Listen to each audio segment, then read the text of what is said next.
On va parler aujourd'hui du washing, qui est un anglicisme à la mode, mais qui est aussi une définition et un phénomène.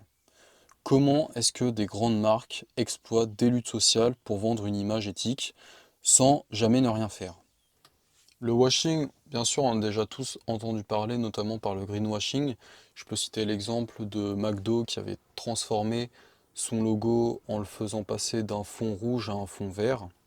Ce phénomène du washing, c'est une pratique marketing qui est de plus en plus courante, où des grandes marques se revendiquent fiers défenseurs des luttes sociétales, souvent les plus médiatisées en ce début de siècle, que ça soit lié à l'ethnie, au handicap, au féminisme ou à l'orientation sexuelle, symbolisée par un drapeau arc-en-ciel, notamment pour s'approprier une image éthique inclusive, ouverte, etc. On va voir que globalement tout ce cirque, ça n'est que de la poudre aux yeux évidemment, mais une poudre qui a son intérêt aux yeux d'un consommateur avide de reconnaissance sociale, prêt à tout pour laver son image. Parce que si les marques initient ce blanchiment et eux-mêmes lavent leur image, pourquoi le consommateur achète dans exactement le même but? Et ça, je pense que c'est un mécanisme qui a été compris et assimilé par ces marques, qui se permettent ainsi de proposer ces techniques de marketing en toute impunité. Alors justement, pourquoi ça marche? À mon sens, on est dans une société individualiste. Qui dit société individualiste dit individu. Et l'urgence est de créer une identité, sans quoi on n'existe pas. Car qui dit individu dit différence. Et cela sous-entend aussi que l'on aurait été communément élevé par un conditionnement. Alors on tente des bricolages. Un jour on se construit, un jour on se déconstruit, comme si notre création animale n'était pas ce qu'elle devait être.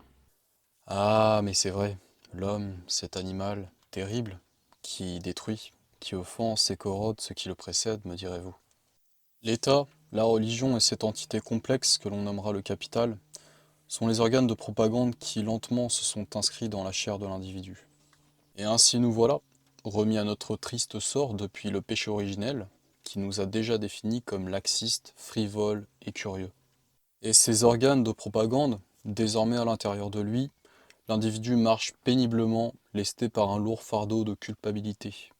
Il aura la possibilité de se rappeler à tout moment à quel point sa nature est mauvaise par son action et son inaction. Mais au fond, l'animal ne comprend pas. Comment pourrait-il être mauvais? Il ne se ressent pas comme mauvais dans son être. Lui se sent différent des autres et tente simplement de survivre. La conclusion ne tarde pas alors à se faire sentir. Ce sont les autres. Ce sont de leur faute. Moi je suis bon. Mais c'est là, mes amis, que le piège se referme. Car lorsque l'on n'aime pas les autres, on n'aime que soi.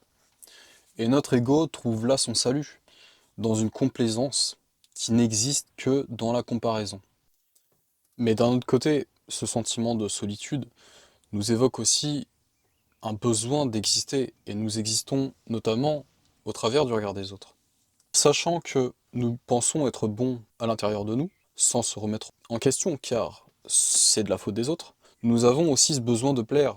Et c'est pourquoi nous accaparons des signes pour revendiquer notre bonne conscience, pour transformer ce sentiment en une réalité plus concrète, visible et validée par les autres.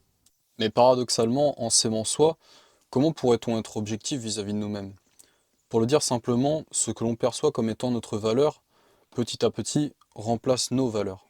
Ainsi, nous pouvons continuer de consommer tranquillement, sans se remettre en question à aucun moment. Et comme le dit l'adage, l'amour rend aveugle. Ici, on parle de l'amour de soi. Alors, on pourrait comprendre la machine de propagande, mais cela voudrait aussi dire comprendre que nous ne sommes pas mieux que les autres finalement. Car ce qui définit, à mon sens, notre valeur, ce n'est pas ce que nous sommes, mais c'est ce que nous faisons. C'est ainsi que ce que l'on pourrait appeler grossièrement la masse préférera croire la machine de propagande et ne pas se remettre en question. En ce sens, continuer d'accuser et de porter un jugement sur les autres. Ah, mais c'est le système, ce sont les riches, ce sont les hommes, ce sont les blancs. En un mot, le coupable, c'est l'autre, mais jamais soi. Pourquoi alors critiquer? Mais c'est évident. Parce que s'il n'y a pas de méchants, il n'y a pas de bons. Et s'il n'y a pas de bons, nous ne pouvons pas nous définir comme bons. Nous nous définissons comme normal. Et ça nous renvoie quelque part à un vide existentiel qui fait peur. Cette machine de propagande est le moteur du capitalisme. Un capitalisme qui a fait de nous des robots dont la boussole oscille entre la survie et les loisirs. Là où je mets l'accent, c'est que nous, l'humain, pourrions s'élever au-dessus de ces injonctions qui sont désormais inhérentes à notre identité, mais au lieu de ça, nous disons l'homme est un cancer pour la planète, je ne veux pas d'enfants plus tard, ou encore l'homme est l'animal le plus destructeur. Et notamment dans la sphère du show business, combien d'idiots utiles au capital seront les porte-paroles de ces messages de haine de soi? À ce point que le message n'est pas politique, car la politique sérieuse, notamment au sens de la démocratie grecque, consiste à s'asseoir autour d'une table, discuter et trouver des solutions. Mais à mon sens, lorsque des protagonistes disent l'homme est l'animal le plus destructeur, c'est une critique négative, non constructive, qui n'a pour objectif, probablement inconscient, en tout cas je l'espère, que de descendre l'autre. Et quand on entend ça toute la journée, à la radio, aux infos, dans les chansons, dans l'art, dans les publicités, ça s'appelle du harcèlement moral. Ne nous cachons pas derrière de jolis mots, le message est clair. Bonjour, vous êtes des merdes. Et après on se questionne.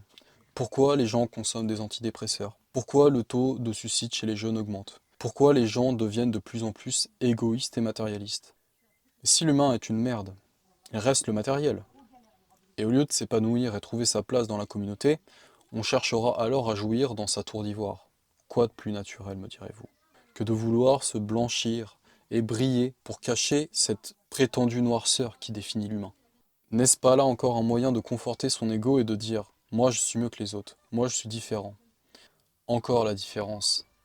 Et lorsque l'on n'a pas, entre guillemets, réussi, alors on dira « moi aussi je suis différent, je suis opprimé ». Et lorsque l'on n'est pas opprimé, on dira « je me bats pour les opprimés et les minorités ». On fait du combat des autres notre combat, afin de s'identifier à cette différence et dire « je suis bon, je ne suis pas mauvais moi ». Ainsi est né le washing.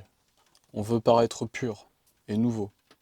Après l'autoflagellation, l'humain est une merde, le plus destructeur, on cherche à s'absoudre de nos péchés.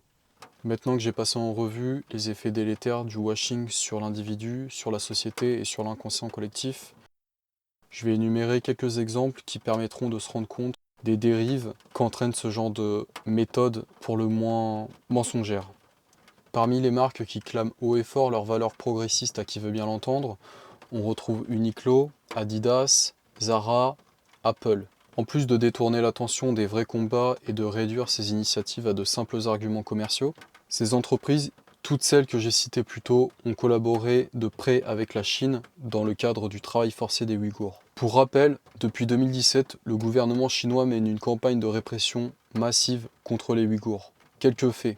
Internement de masse, plus d'1 million d'Ouïghours qui auraient été enfermés dans des camps dits de rééducation. Une surveillance extrême, avec de la reconnaissance faciale, espionnage numérique et des policiers omniprésents sur la zone de Xinjiang, qui est de fait une des régions les plus surveillées du monde. Le fait le plus connu, le travail forcé, avec des dizaines de milliers de Ouïghours qui ont été transférés de force pour travailler dans des usines chinoises sous surveillance, souvent pour produire des biens exportés vers l'Occident. Pour couronner le tout, un endoctrinement idéologique avec une interdiction de pratiquer leur religion, des violences et des stérilisations, avec des témoignages qui font état de violences physiques, de stérilisation forcée, d'avortements imposés et d'un contrôle des naissances. Est-ce que ça ne vous rappelle pas quelque chose? À ma connaissance, la dernière fois qu'on a parlé de camps, de travail forcé et de stérilisation, en jugeant toute une population coupable pour sa seule religion, c'était dans les années 30 sous le régime nazi. Et c'est cette même industrie qui met en avant dans ses campagnes publicitaires sciemment des personnes issues de la diversité. De prime abord, on pourrait juger leur approche antiraciste, mais elle est profondément raciste, car elle vise à instrumentaliser une population pour en persécuter une autre. Pour séduire le consommateur incrédule, cette industrie exploite la douleur historique des minorités, notamment la colonisation ou l'esclavage pour les populations noires, pour au final exploiter une minorité, les Ouïghours, maintenus dans des conditions d'esclavage. Goebbels, ministre de la propagande sous le régime nazi, disait justement « plus c'est gros, plus ça passe ».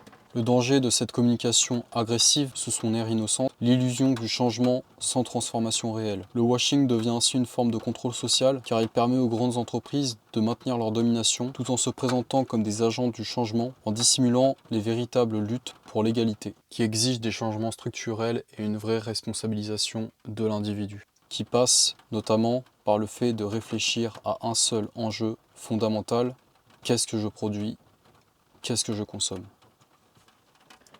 C'est tout pour aujourd'hui. Cher Confluent, à très vite.